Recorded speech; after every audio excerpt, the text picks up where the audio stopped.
My voice goes so high when I get excited. Well, you guys never tell me about that. I don't know. I never hear it. I never get excited.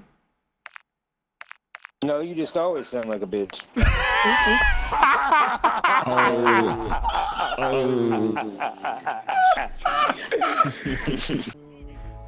What is up, YouTube? We are back with another video. I have 2 Resurgence wins for you guys. I was playing with some of my friends over the weekend, so I decided to upload this instead of uploading the normal aftermarket part video that I usually do.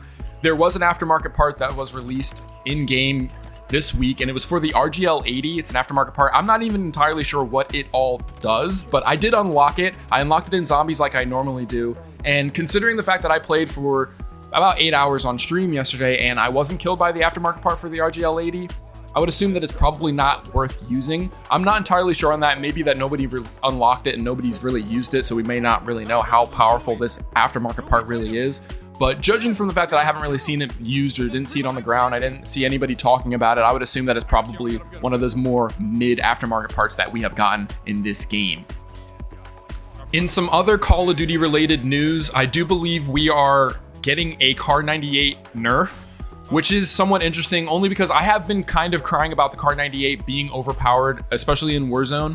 But it's not lost on me that I was also one of the people that was crying about there not being any one-shot snipers in the game. So I'm kind of a little bit on the fence here with them nerfing this gun. I think that there's a specific way that they should nerf it. I don't think that the one-shot potential of the weapon should be nerfed. I do believe that if you are accurate enough and you know how to build a sniper out the right way, that you should be able to one-shot in Warzone up to a certain distance.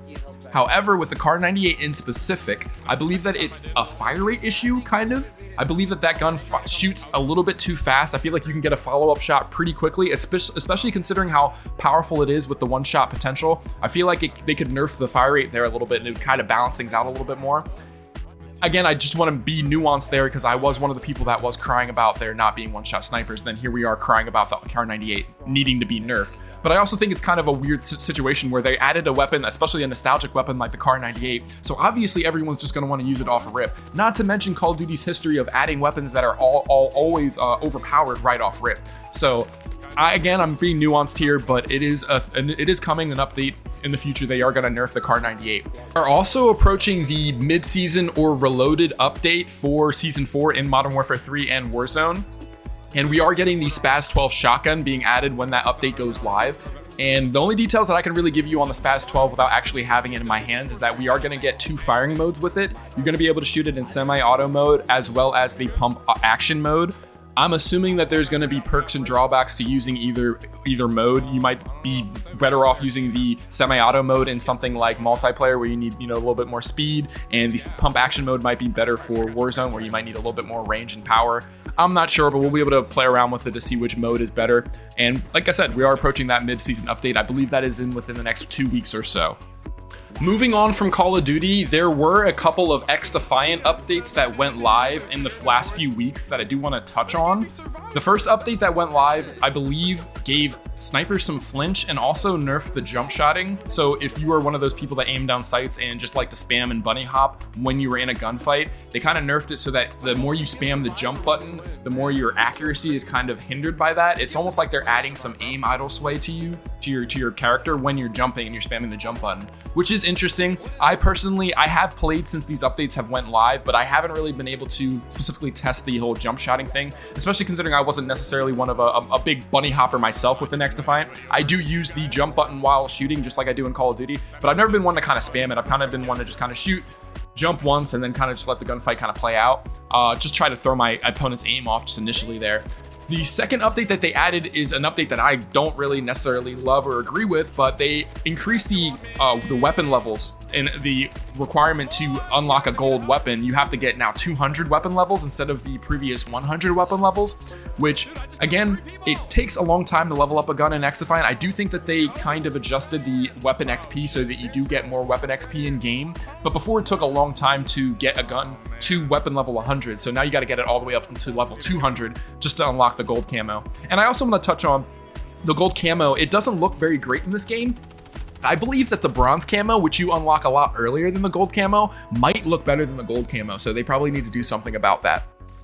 Moving on from video content though, I did want to touch on a show that I am watching, The Boys, which just started season 4 last week. The first 3 episodes of the season dropped last week, and I believe there's another episode that I'm going to be able to watch once I am done with this video. And I just want to touch on the show just because it is one of my favorite shows that's out right now, and it is actually kind of related with Call of Duty because Call of Duty had the whole The Boys event last year when they released the Vandal Warzone map. And they also obviously released a couple of operator bundles. They released Starlight, Black Noir, and Homelander, and then they continued to release A-Train and Firecracker. And I have pretty much all of those operators. I think the only operator that I'm missing at this moment is Starlight, which I will be getting the Starlight bundle, Starlight, Starbright. And I want to just touch on the show also because a few of the operators that are already in Call of Duty and that were already in Call of Duty are a few of the actors on the show. If you are familiar with Farah from this Call of Duty franchise, she is Victoria Newman on The Boys, which is awesome to see. And they added another character just this season for The Boys that is Gaz from Call of Duty. I think he's a British operator in this game, and he's now a new character in The Boys, the show. So I'm not sure if someone at Amazon or Activision, I don't know how it's working out, but there's clearly some overlap between the actors in Call of Duty and the actors on The Boys. And The Boys season 4 is, I don't want to say it's been absolutely spectacular, like they've knocked everything out of the park, but I do want to mention that it's getting a little bit of mixed reactions from online is pretty much why I'm mentioning this. But I want to say that the show's charm, the original charm that kind of keeps you watching, is still there. I still have interest in what's going on with these characters, so I'm not really feeling that the show has taken that big of a fall off. But I do want to mention that some of the plot lines are predictable, which is never great for a TV show or a movie in general. You definitely want to kind of keep your audience on their toes. And a few of these storylines just it's kind of something that you could kind of look back and say like, oh, I kind of could have seen that coming. And you just never really want that for a TV show. Another topic that I just cannot stop paying attention to is the case for Young Thug, the rapper Young Thug in Georgia. He's being tried, I think under the whole RICO or gang-related nonsense. I'm not necessarily specifically sure about what's all going on with the case. I've just kind of been peripherally paying attention to it. But my God, has it been entertaining. Mostly because it seems like the judge is almost colluding with the prosecution in the case.